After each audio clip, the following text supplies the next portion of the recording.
What's really good, y'all? Welcome back to the Weekly Watch. Thank you so much for tuning in. I love any chance I get to just talk lacrosse with y'all. And speaking of talking about lacrosse, is anybody else just sick of these bye weeks that they got going on? Man, it feels like I haven't watched pro lacrosse in forever, and I don't like it. But anyways, with the last week of the regular season finally upon us, I can't help but just sit around and theorize like what the playoff picture is actually going to look like. But before we get there, I got some flowers to hand out, figuratively, like in this video. For those of y'all that might not have heard this yet, best friends and roommates at Syracuse, Joel White and John Galloway, have just announced that they're retiring together at the end of this PLL season. And you don't even have to be a Syracuse, Rattlers, or Chrome fan to be in your feelings at this type of news. These dudes came into Syracuse together and won back-to-back national championships their first 2 years at Syracuse in 2008 and 2009.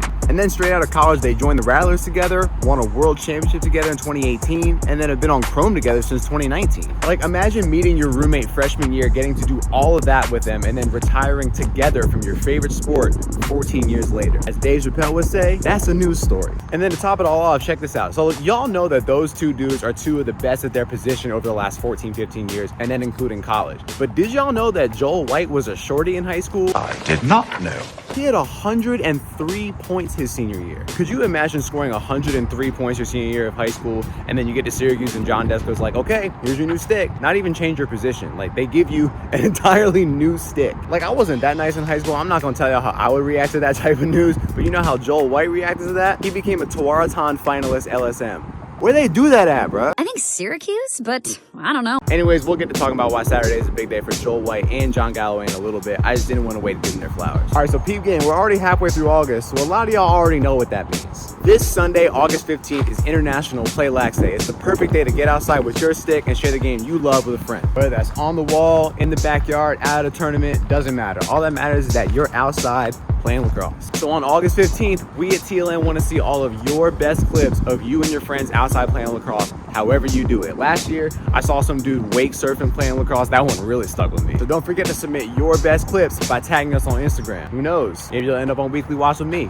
Okay, so moving on. What I really wanted to talk about this weekend was how dope it is that the PLL is headed back to Albany for another crazy weekend of lacrosse. For those of y'all that were PLL fans in 2019, I know y'all remember the Albany weekend from that season. That's when Cherry Baptiste won it to himself right after talking to Boyle up in the booth, and then Spray won and said, "Nice speed, boy!" And then the sky was literally purple that night. Mother Nature's nod to all the great lacrosse that's been played in that stadium by the Great Danes for years now. And when the Woods played the Chrome there that weekend, the Woods had to win that weekend to get into the playoffs, and preferably they had to win big to lock it in. They had to win by 7 or more, and they did both. I like to think that's when the Woods hype really took off, when they made that late playoff run. They had fans before, don't get me wrong, but that late playoff run, a lot of people jumped on the wagon that have been on ever since. To the bandwagon! So my point with all this nostalgia talk really is, just like 2019, this weekend in Albany is going to have some huge implications for two teams in particular. Saturday night's Cannons versus Chrome game is basically a play-in game for this year's playoff. You win, you're in. You lose, you're done. The Cannons have literal all-stars all over the roster, and Chrome has a bunch of young guys that are going to step it up in the years to come and really make a splash. So yeah, no matter who you're a fan of, that game is going to be a must-watch. It's going to be a dogfight all the way down to the finish, so don't miss that one. And besides that, this is the last week to make a good push for playoff seeding. From what I've seen, I think there's 5 total teams that can take first place depending on how this weekend goes. That is correct.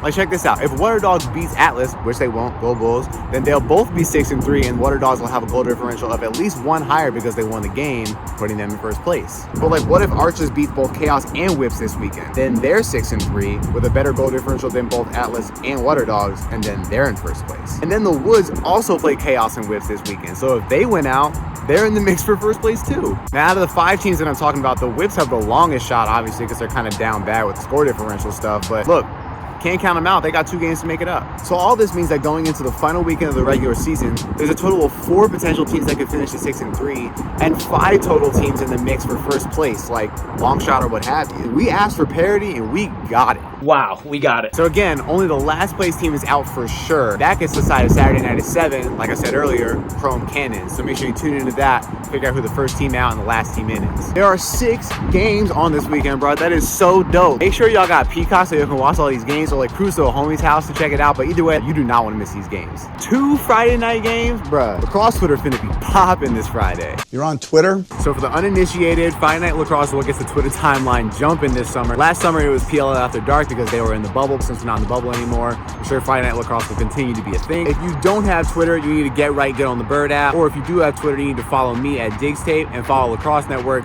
at Lacrosse Network. We'll get you right on Twitter. Okay, so now I'm all done with that. Let me get off my soapbox. Go ahead and comment down below who you think takes first place after this Albany weekend is over. All right, cool. So that's all I got for y'all this week. Make sure you like this video, subscribe to the channel, and I'll catch y'all on that Twitter timeline. Peace.